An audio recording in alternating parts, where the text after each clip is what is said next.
They thought it was just a rumor, a far-fetched conspiracy whispered among IT departments and dark web analysts. Hackers targeting hospitals? It sounded like a bad movie plot. No one believed it until it happened. It started with a flicker. Monitors blinked out. Digital records vanished. Doctors froze mid-sentence as ICU dashboards went blank. Nurses sprinted down hallways with paper charts. Emergency rooms turned away ambulances. And across the United States, over 200 hospitals went dark. This is the story of one of the most terrifying cyber attacks in modern history. One that turned life-saving hospitals into helpless victims. If you care about real cybercrime stories and want to learn how to protect yourself in this digital war zone, subscribe to Cybercrime Exposed Files. Every week, we expose the hackers, reveal their tactics, and show you how to fight back. Like this video. Share it. And stay alert, because the next victim could be your local hospital or you. Imagine this. You wake up to a 6 a.m. phone call. Your mother is in the hospital after collapsing in the shower. You rush across town. But when you arrive, something's wrong. The receptionist is panicked. "I'm sorry, we can't find her file." Monitors around you are dead. Machines idle silently.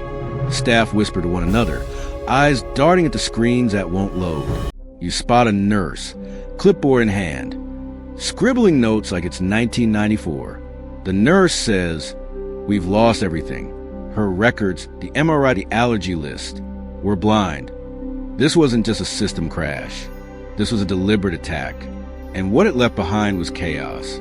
In late 2020, a new ransomware group emerged from the shadows. They called themselves DarkMed. Unlike other cybercriminal groups who chase profit from retail giants or crypto exchanges, DarkMed had one target: healthcare. Their reasoning? Hospitals couldn't afford downtime. And they knew it.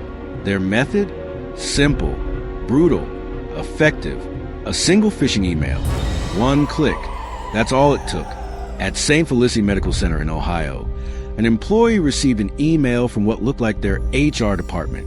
Subject: updated COVID-19 protocols. Please review. It had the hospital's logo, a familiar sender, a sense of urgency. The employee clicked the link. In that instant, malware silently deployed into the hospital's network. It bypassed basic antivirus. It embedded itself in the system's memory, and it waited. Over the next 6 hours, the malware moved laterally, infecting every connected device, from nurses' tablets to ICU ventilators, from scheduling software to prescription databases. Then, at exactly 2:03 a.m., DarkMed struck. Screens across 200 hospitals flash red. All your systems have been encrypted. Your files will be deleted in 72 hours unless $50 million is paid in Bitcoin. Here's how it all unfolded behind the scenes. DarkMed had spent months mapping hospital networks. They studied exposed VPNs, located internet-facing portals, cataloged outdated systems. They sent highly targeted phishing emails that mimicked internal communication.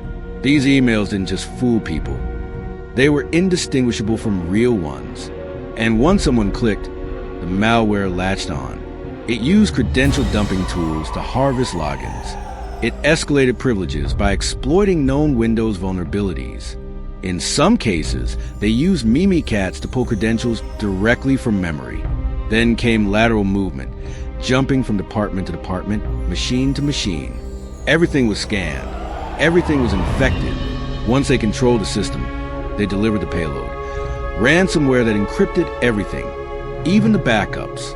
Encrypted medical machines, locked imaging servers, jammed ICU monitors, and an ominous countdown timer that ticked relentlessly toward oblivion. Nurse Emily Carter was on shift when it happened. We couldn't access meds. Our crash cart was half digital, half paper, and the digital part was gone. We were guessing dosages. Guessing. I thought I was going to kill someone by accident.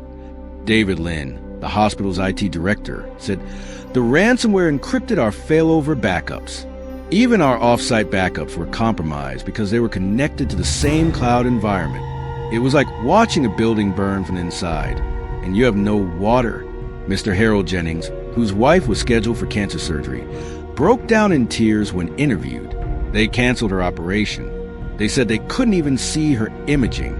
I begged them, but they just couldn't help. The chaos wasn't isolated. It was nationwide. Ambulances were rerouted. Surgeries were canceled. Patient records disappeared. Even newborns couldn't be registered into the system. Hospitals tried to switch to manual records, but entire generations of staff had never operated that way.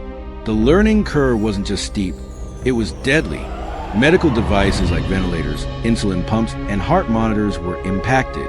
Some machines stopped entirely. Others produced errors or froze mid-operation. In one tragic case, a patient in critical condition was left unattended when alerts from his monitor failed to trigger. And yet, the question remains, why are hospitals so easy to hack? Many still run Windows 7 or older. Others depend on out-of-date job applications and third-party tools abandoned by their creators. Medical devices, often unpatched, are connected to the main network. IT budgets in hospitals are stretched thin, and cybersecurity is rarely a top priority. Cyber training for medical staff is limited. Many hospitals don't segment their networks, meaning once a hacker gets in, they can roam freely. Worse yet, some systems are so old they can't even be patched. MRI machines worth millions rely on vulnerable software because updating them would void warranties. These are not just IT problems, they're systemic weaknesses. DarkMed knew all of this. That's why they chose hospitals, because they knew hospitals would be forced to act fast, that they might panic, that they might pay, and many did. Some paid the ransom just to regain access to systems. Others didn't and lost years of data. The damage rippled through the healthcare system for months. Congress launched emergency hearings.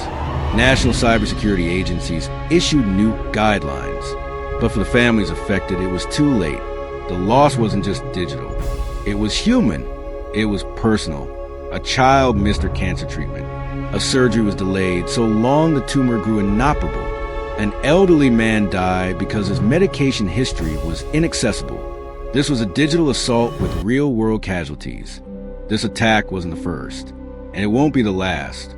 DarkMed showed the world what cyber warfare looks like when it's aimed at the heart of society. So what can we do? How do we stop this from happening again? Hospitals must adopt a zero-trust approach to cybersecurity. Multi-factor authentication must become non-negotiable. Networks must be segmented. Backups must be stored offline, encrypted, and tested regularly. Software updates must be constant, not annual. Every staff member, from janitor to surgeon, must be trained to spot phishing attempts. Vendors must be held to the same cybersecurity standards.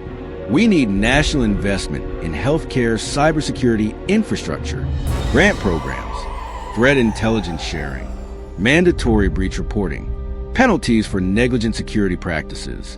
And yes, the public must play a role too. We can protect our own medical data by using strong passwords, monitoring our health records, questioning how our data is stored, advocating for digital safety in healthcare. What DarkMed did wasn't just a crime, it was a demonstration.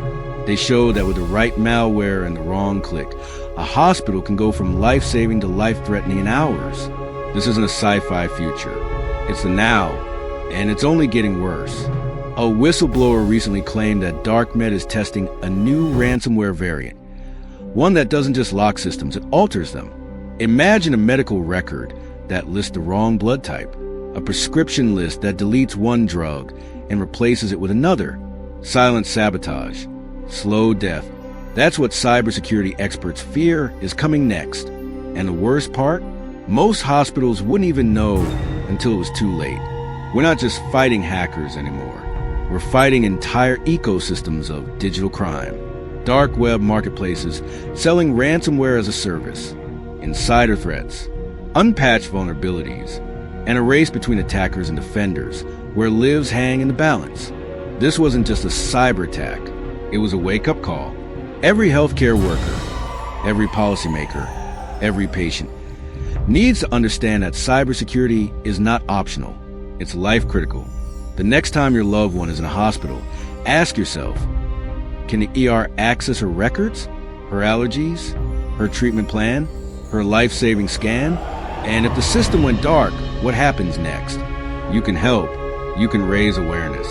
Demand cybersecurity policies at your local hospital. Support legislation.